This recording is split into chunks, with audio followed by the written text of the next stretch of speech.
안녕하세요. 오늘은 배달의 민족이 가지고 있는 진짜 가치와 가능성에 대해서 알아보는 시간을 갖겠습니다. 이번 수수료 논쟁은 우리나라 기업들이나 사람들에게 타산지석으로 삼을 만한, 참고할 만한 사례가 되고 있는데요. 굉장한 기업의 가치를 가지고 있으면서도 혁신을 할 수 있는 잠재력을 가지고 있음에도 불구하고 뒤로 가고 있는 상황에 대해서 말씀을 드리겠습니다. 궁극적으로는 자영업자들을 컨설팅하고 온오프라인으로 다양한 서비스를 지원하는 방식으로 가야 된다는 거죠.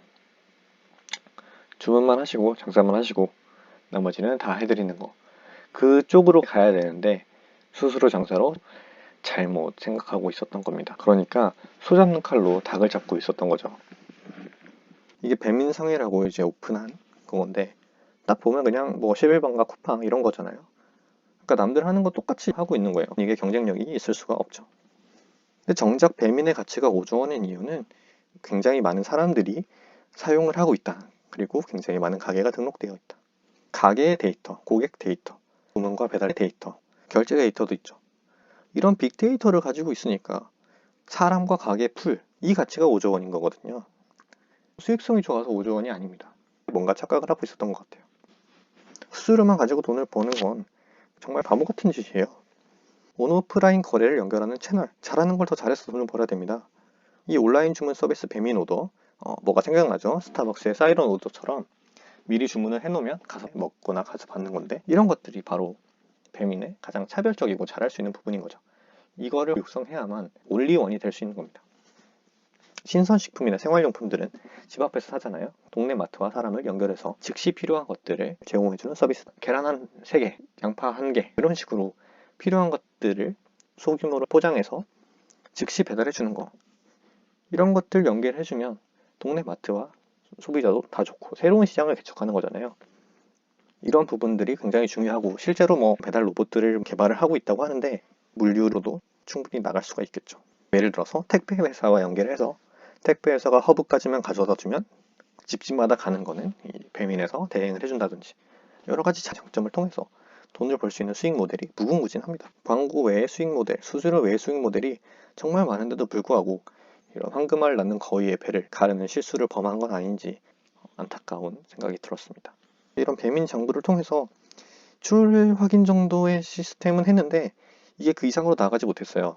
그러니까 배민의 미래는 플랫폼을 넘어서 서비스업이 있는데, 외국의 기업들을 보면 이 플랫폼을 활용해서 여러 가지 서비스를 제공하고 또 생태계를 만들어가고 있습니다. 그러니까 플랫폼의 장점을 활용해서 이런 서비스업으로 가야겠죠.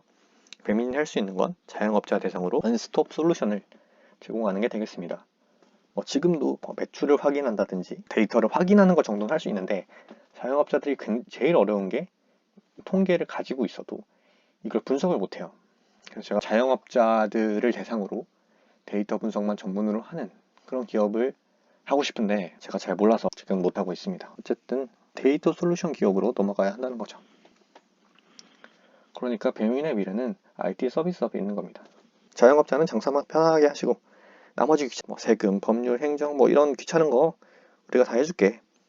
가게 관리, 보안부터 시작해서 다 해주고, 재료가 떨어지는 것 같으면 자동으로 다 사주고, 이런 거 충분히 관리할 수 있거든요. 그날 판매량 하면 재고 주문 같은 거 자동으로 나오죠. 예측해서 많이 사고 이런 것들도 충분히 가능하기 때문에 기본적으로 가지고 있는 데이터를 분석하고 활용해서 컨설팅을 제공할 수도 있고요.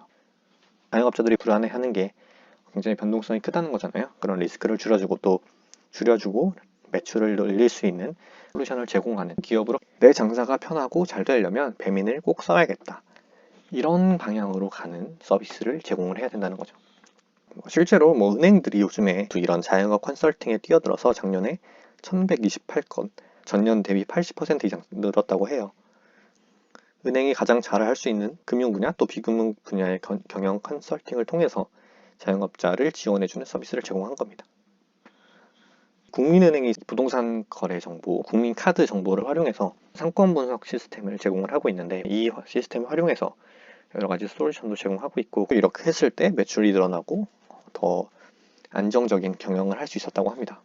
그러니까 배달의 민족도 가장 잘할 수 있는 방식을 통해서, 그러니까 자영업자들의 불안감을 덜어주고 귀찮음을 덜어주는 서비스, 이런 쪽으로 넘어가는 것이 시대의 흐름에 올라타는 건데, 이것이 바로 4차 산업혁명인 거죠.